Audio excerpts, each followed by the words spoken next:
ఆంధ్రప్రదేశ్లోని ప్రజల అవసరాలు కష్టాలను తలించి వారు బాగుకై తప్పియాలంటే రాజయ్య పుట్టాలి అంటారు. అయితే కష్టజీవికి ఇరువైపులా నిలిచినవాడు, కర్మజీవికి పాలన మలిచినవాడు, 25 ఏళ్లకే ప్రతిభావంతుడై సంపదల మధ్య పుట్టాడు జగన్మోహనుడు. కసిని అసిగా మార్చుకుని అసిధార వ్రతం చేసి జయకేతను ఎగురవేశాడు. అయితే ఈ విజయం ఆయన్ని తేలిగ్గా వరించలేదు. అందుకే ఓర్పుకి ఓదార్పుకి జగన్ అనే 3 అక్షరాల చిరునామా అయ్యాయి. సగటు ప్రజల మనోభావన ప్రాంగణాలు కట్టిన తోరణాలై నవరత్నాలై నిలిచాయి. సహజంగానే ప్రతిభావంతులకు ఒక ప్రత్యేక శైలి ముద్ర ఉంటుంది. తండ్రిని స్ఫూర్తిగా తీసుకున్న తండ్రి చాటు బిడ్డగా రాజకీయం నడపలేదు. జనంతో కలిసి జనంతో మమేకమై జనగణ జననేతగా ఆవిష్కృతమయ్యారు. సమాజ చైతన్యానికి తెరలేపి సామాజిక చైతన్యం అంటే ఏమిటో చాటి చెప్పాడు.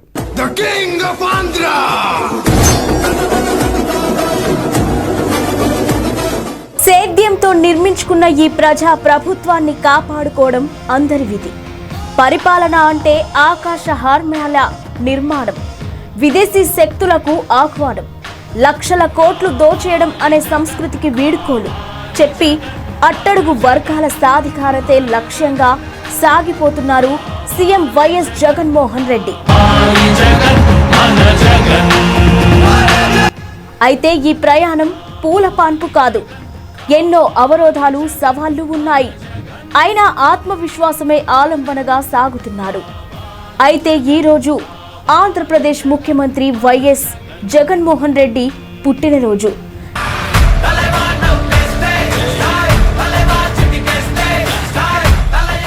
తమ ప్రియతమ నేత సీఎం జగన్ పుట్టినరోజు వేడుకలను వైసీపీ నేతలు, కార్యకర్తలు, అభిమానులు రాష్ట్ర వ్యాప్తంగా ఘనంగా నిర్వహిస్తున్నారు. ఇప్పటికే రాష్ట్రంలో అనేక ప్రాంతాల్లో రక్తదాన శిబిరాలను ఏర్పాటు చేశారు. అయితే ఈ ఏడాది జగన్ పుట్టినరోజు వేడుకల్లో భాగంగా పర్యావరణ పరిరక్షణకు ప్రాధాన్యత ఇచ్చేలా అనేక కార్యక్రమాలను చేపట్టారు.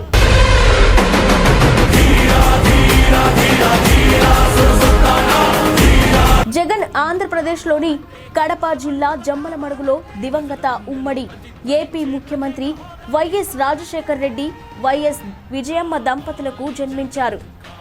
ఈయన హైదరాబాద్ సిటీ బేగంపేటలోని హైదరాబాద్ పబ్లిక్ స్కూల్లో ఇంటర్ విద్యాభ్యాసం చేశారు.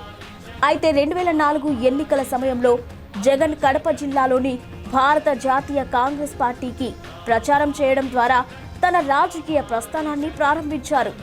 ఆ విధంగానే 2009 కడపలో లోక్సభ నియోజకవర్గం నుండి కాంగ్రెస్ తరపున పార్లమెంటు సభ్యునిగా ఎన్నికయ్యారు. సెప్టెంబర్ 2009లో తన తండ్రి మరణించిన తర్వాత అతను తన తండ్రి వదిలిపెట్టిన రాజకీయ వారసత్వాన్ని చేపట్టడానికి ప్రయత్నాలు ప్రారంభించగా మెజారిటీ శాసనసభ్యులు ఆయనను ముఖ్యమంత్రిగా నియమించాలని మొగ్గు చూపిన పార్టీ అగ్రనేతలు సోనియా గాంధీ, రాహుల్ గాంధీలు ఆమోదించలేదు.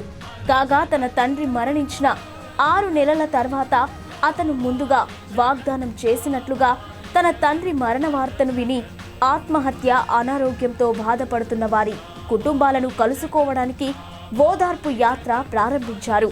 కాంగ్రెస్ పార్టీ కేంద్ర నాయకత్వం తన ఓదార్పు యాత్రను విరమించుకోవాలని ఆదేశించింది. ఆ ఉత్తర్వును ధిక్కరించిన అతను హైకమాండ్తో విభేదించారు. కాంగ్రెస్తో విభేదాల కారణంగా 2010 నవంబర్ 29న కడప లోక్సభ నియోజకవర్గం నుండి లోక్సభ సభ్యత్వానికి, కాంగ్రెస్ పార్టీ సభ్యత్వానికి రాజీనామా చేశారు. 2011 మార్చి 11న అతను తూర్పుగోదావరి జిల్లాలో జగ్గయ్యపేటలో వైఎస్ఆర్ కాంగ్రెస్ పార్టీని స్థాపించారు.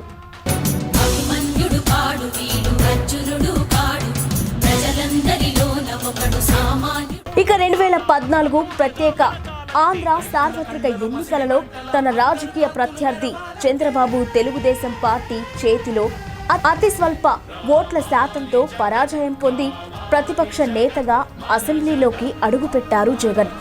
అసెంబ్లీలో ప్రతిపక్ష నాయకుడిగా, వైఎస్ఆర్ కాంగ్రెస్ పార్టీ అధ్యక్షుడిగా అతను తన 3000 కిలోమీటర్ల పాదయాత్రను ప్రజా సంకల్ప యాత్ర అనే పేరుతో ప్రారంభించి 2017 నాటికి ఏపీకి రావాలి జగన్, కావాలి జగన్ అనే నినాదాన్ని రూపొందించారు.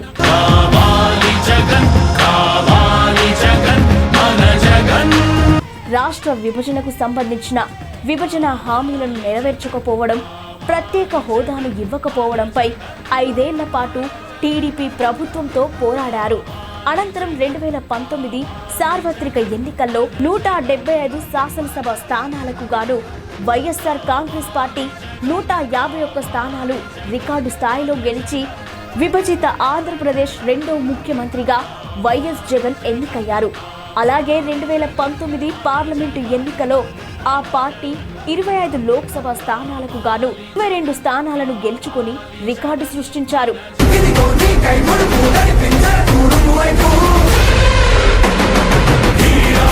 ఏపీ సీఎం జగన్ పుట్టినరోజు సందర్భంగా వైసీపీ నేతలు, కార్యకర్తలు, అభిమానులు జగన్కు వినూత్న రీతిలో శుభాకాంక్షలు తెలిపేందుకు రకరకాల ప్రయత్నాలు చేస్తూ ఉన్నారు.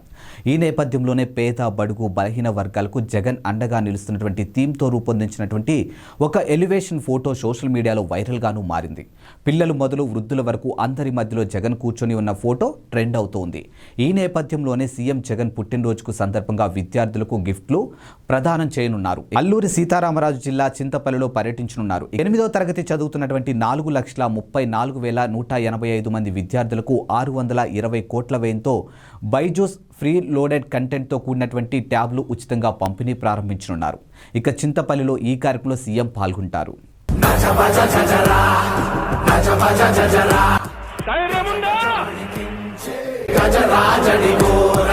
కార్యకర్తలు గ్రామాల్లోకి వెళ్ళినప్పుడు పలాని వాడు మా నాయకుడని కాలరేగరేసుకొని చెప్పే పరిస్థితిలో ఆ నాయకుడు ఉండాలి అని